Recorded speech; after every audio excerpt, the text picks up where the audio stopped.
Moments ago, Israel launched Operation Rising Lion, a targeted military operation to roll back the Iranian threat to Israel's very survival.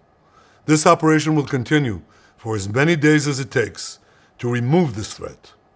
For decades, the tyrants of Tehran have brazenly, openly called for Israel's destruction. They've backed up their genocidal rhetoric with a program to develop nuclear weapons. In recent years, Iran has produced enough highly enriched uranium for 9 atom bombs. 9. In recent months, Iran has taken steps that it has never taken before, steps to weaponize this enriched uranium. And if not stopped, Iran could produce a nuclear weapon in a very short time. It could be a year, it could be within a few months, less than a year. This is a clear and present danger to Israel's very survival. 80 years ago, the Jewish people were the victims of a Holocaust perpetrated by the Nazi regime. Today, the Jewish state refuses to be a victim of a nuclear Holocaust perpetrated by the Iranian regime. Now, as Prime Minister, I've made it clear time and again, Israel will never allow those who call for our annihilation to develop the means to achieve that goal. Tonight, Israel backs those words with action. We struck at the heart of Iran's nuclear enrichment program. We struck at the heart of Iran's nuclear weaponization program. We targeted Iran's main enrichment facility in Natanz. We targeted Iran's leading nuclear scientists working on the Iranian bomb. We also struck at the heart of Iran's ballistic missile program. Last year, Iran fired 300 ballistic missiles at Israel. Each of these missiles carries a ton of explosives and threatens the lives of hundreds of people. Soon, those missiles could carry a nuclear payload, threatening the lives not of hundreds, but of millions. Iran is gearing up to produce 10,000 of those ballistic missiles within 3 years. Now just imagine 10,000 tons of TNT landing on a country the size of New Jersey. This is an intolerable threat. It too must be stopped. Iran is now working on what it calls the new plan to destroy Israel. You see, the old plan failed. Iran and its proxies tried to encircle Israel with a ring of fire and to attack us with the horrible attack of October 7th. But the people of Israel, the soldiers of Israel, rose like lions to defend our country.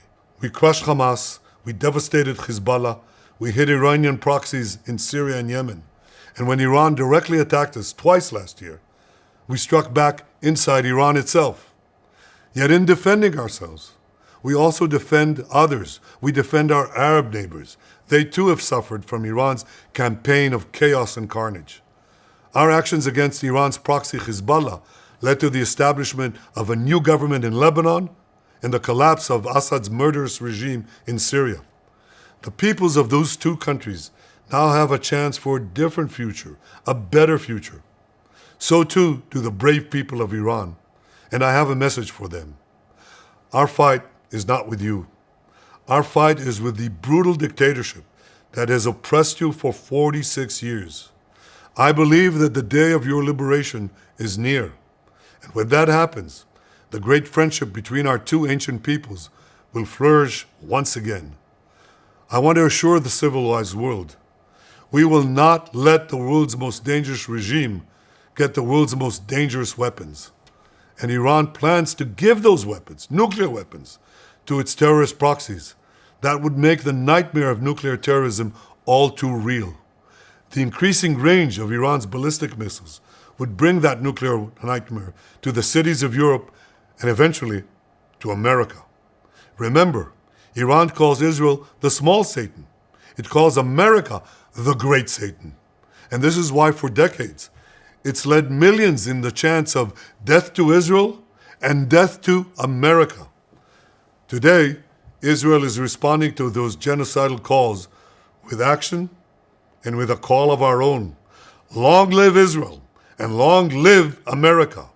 Our action will help make the world a much safer place. I want to thank President Trump for his leadership in confronting Iran's nuclear weapons program.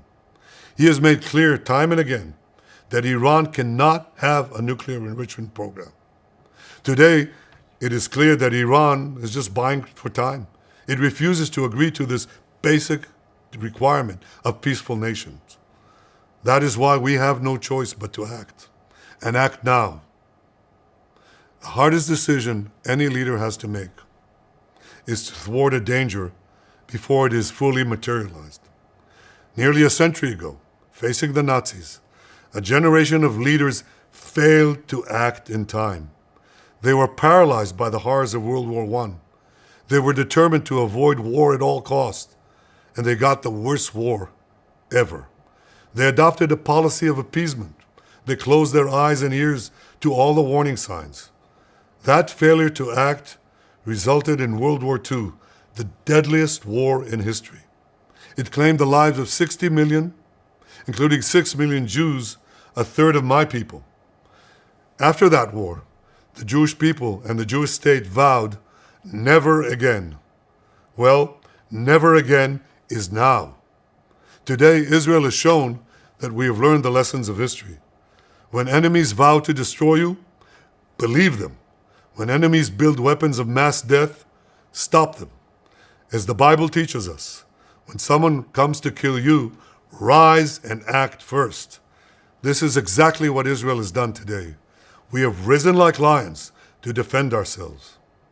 Over 3,000 years ago, Moses gave the people of Israel a message that has steeled their resolve ever since. Be strong and courageous, he said. Today, our strong and courageous soldiers and people stand together to defend ourselves against those who seek our destruction. And by defending ourselves, we defend many others, and we roll back a murderous tyranny. Generations from now, history will record that our generation stood its ground, acted in time, and secured our common future. May God bless Israel. May God bless the forces of civilization everywhere. Thank you.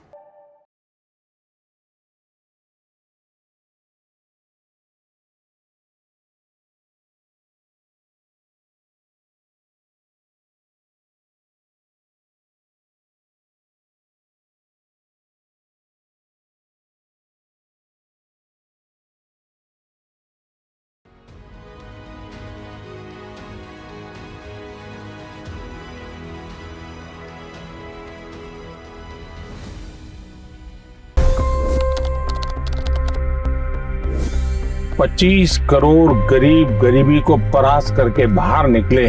For the good of our nation, let's work together and let's truly make America great again.